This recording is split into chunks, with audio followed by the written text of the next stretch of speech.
Salut tout le monde, j'espère que vous allez bien. On se retrouve aujourd'hui pour une nouvelle vidéo sur la chaîne. Donc aujourd'hui, on va parler de l'Ostarine contre l'AC262. Donc je vais faire une petite comparaison. Donc comme je l'ai déjà fait sur la chaîne auparavant, par exemple avec le RAD 140 et le S23. Aujourd'hui, ça va être une vidéo qui va vous aider à choisir entre les deux produits pour savoir quel est le plus adapté à votre situation.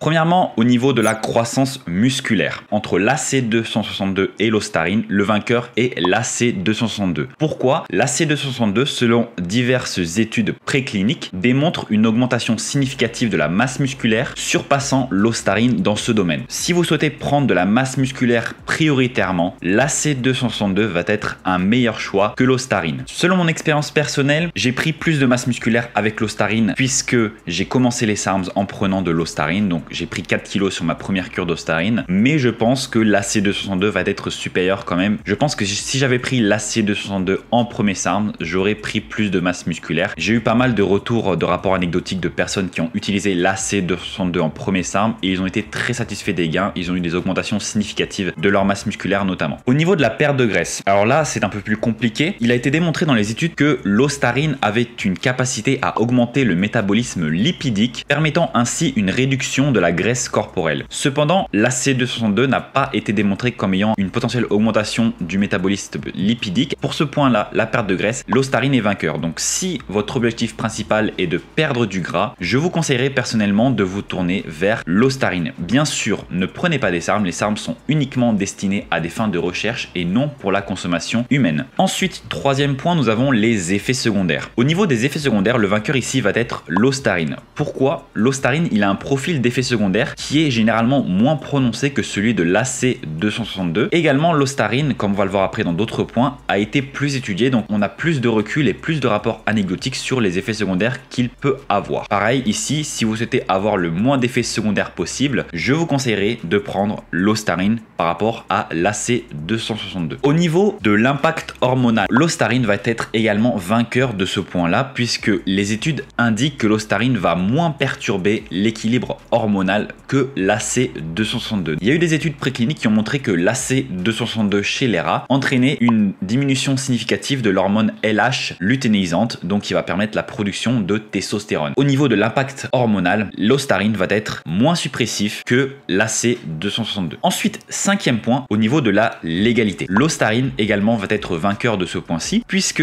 l'Ostarine est reconnu et réglementé déjà dans de nombreux pays, alors que l'AC262 est un SARM relativement nouveau, donc il a un statut plus incertain. Ensuite, sixième point, au niveau de la disponibilité du produit. Comme vous avez pu voir, je pense, ou peut-être pas, sur les différents sites partenaires que je vous propose, l'Ostarine est toujours présent sur tous les sites qui proposent ces produits de recherche, SARMs, etc. Alors que l'AC262 va être beaucoup plus difficile à trouver. Il y a beaucoup plus de distributeurs qui stockent l'Ostarine en raison de sa demande et de sa reconnaissance auprès du public. Cependant, l'AC262 est un SARM relativement nouveau, comme je vous l'ai dit, donc peu de sites en ont et les stocks vont être limités par rapport à l'Ostarine. Au niveau de la disponibilité, l'Ostarine va être supérieur à l'AC262. Septième point, au niveau de la recherche et du profil de sécurité de ces SARMs. Le vainqueur ici également va être l'Ostarine, pas de surprise. Avec beaucoup plus d'années de recherche derrière lui, l'Ostarine présente un profil de sécurité mieux établi que celui de l'AC262. Huitième point, au niveau du coût. Pareil ici, l'Ostarine va être vainqueur puisque en raison de sa large disponibilité, l'Ostarine est une option généralement qui va être plus abordable que l'AC262. Donc généralement, il va y avoir un écart d'environ 20 $ à peu près entre les deux produits. Je prends l'exemple de Purose, il me semble que l'Ostarine est à environ 75 $ pour 1 gramme en version liquide, alors que l'AC262 va être environ à 90-95 $